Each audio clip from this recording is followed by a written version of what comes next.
నమస్తే, నేను మీ జనం టీవీ శంకర్. తెలంగాణలో అధికారం కోల్పోయి ప్రతిపక్ష పాత్ర వహించాల్సినటువంటి కేసీఆర్ కనబడడం లేదు. గతంలో ముఖ్యమంత్రిగా ఉన్నప్పుడు అసెంబ్లీకి వచ్చిండు, కానీ గెలిచిన తర్వాత ఇప్పుడు ప్రతిపక్ష హోదాలో ఒక్కసారి కూడా అసెంబ్లీకి రాలేదు. అసెంబ్లీ ఎన్నికలకు గెలవగానే కాల్ జారిపడ్డాను అని చెప్పేసి కాలుకు కట్టుకొని కొన్ని వేషాలేసి దాన్ని సానుభూతి పొందే ప్రయత్నం చేసిండు. తర్వాత పార్లమెంట్ ఎన్నికల్లో బస్సు యాత్ర అంటూ అన్ని కాన్స్టిట్యున్సీలు తిరిగినా కూడా జీరో. నిన్న చెప్పినాం మనం, చంద్రబట్ట జీరోను కనుక్కున్నది ఆర్యభట్ట, ఎంపీలలో జీరోను కనుక్కున్నది చంద్రబట్ట అని చెప్పినాం. ఆయన కొడుకు అంతా కలిసి రాష్ట్రం మొత్తం తిరిగినా కూడా జీరో వచ్చినాయి. ఎంపీ స్థానంలో 17 ఒకటి కూడా గెలవలేదు. అన్ని 3వ స్థానానికి ఎక్కువ పోయినాయి. 1, 2, 2వ స్థానం వచ్చినట్టున్నాయి. అయితే ఇప్పుడు ఈ చర్చ ఎందుకు వచ్చిందంటే, ఆయన అసెంబ్లీకి రావడం లేదు ప్రతిపక్ష నేత హోదాలో. కనీసం కార్యకర్తలకు, నాయకులకు, ఎమ్మెల్యేలకు, ఓడిపోయిన ఎంపీ అభ్యర్థులకు ఎవరికి కూడా అందుబాటులో ఉండలేడు. మరి బాధ ఎవరికి చెప్పుకోవాలని ప్రెసిడెంట్, వ్యవస్థాపక అధ్యక్షుడు కేటీఆర్ అందుబాటులో లేడు, కేసీఆర్ అందుబాటులో లేడు. మరి ఎవరికి చెప్పుకోవాలి బాధ అనేటువంటిది ఓడిపోయిన అభ్యర్థుల్లో ఉన్నది.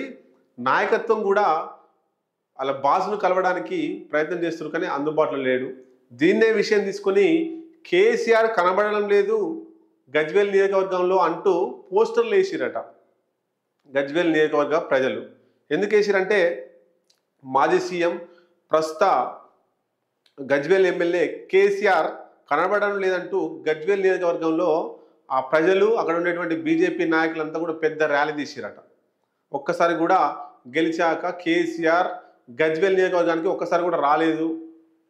సీఎం గుండంటే అప్పుడు బిజీ ఉంటాడు, ఆయనకు తీరిక లేదని చెప్పేసి రాలేదు.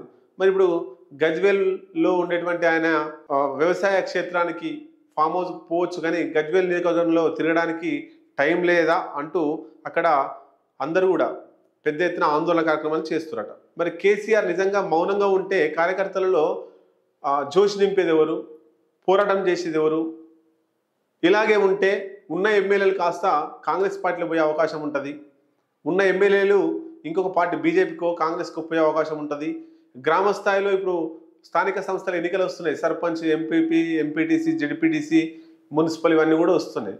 మరి అప్పుడు ఎన్నికల్లో పోటీ చేయాలంటే ఒక నాయకుడు ఇట్లాంటి కేసీఆర్, కేటీఆర్ కనబడకుండా పోతే కార్యకర్తలు కూడా వేరే పార్టీలకు పోయి ఆ పార్టీ నామరూపాలు లేకుండా పోయే అవకాశం ఉంటుంది. మరి ఇప్పుడు ఎన్నికల ముందే ఈయన కనబడతలేడు, ఆయన కనబడతలేడు.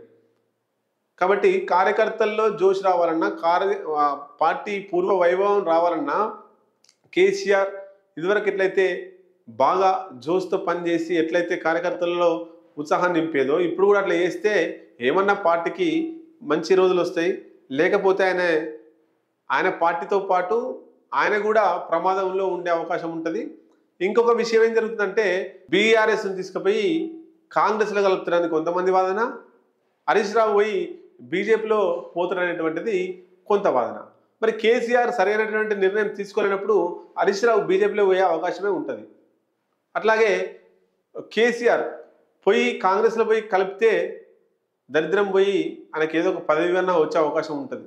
గతంలోనే తెలంగాణ ఇచ్చిన సోనియా ఆధ్వర్యంలో తెలంగాణ సంబంధించి టీఆర్ఎస్ పార్టీని కాంగ్రెస్ పార్టీలో కలుపుతా అని చెప్పిండు. అప్పుడు కలిపితే ఇంకా ఆయన ముఖ్యమంత్రిగా ఉంటూ ఇంకా కలిసి వచ్చేది.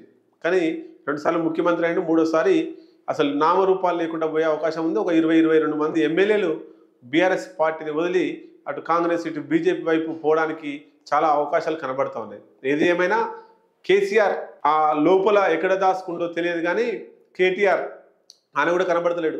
వీళ్ళిద్దరు వచ్చి జనాలలో ఉండి పార్టీని కాపాడుకుంటే తప్ప పార్టీ మనుగడ ప్రశ్నార్థకంగా మారే అవకాశాలు కనబడుతుంది.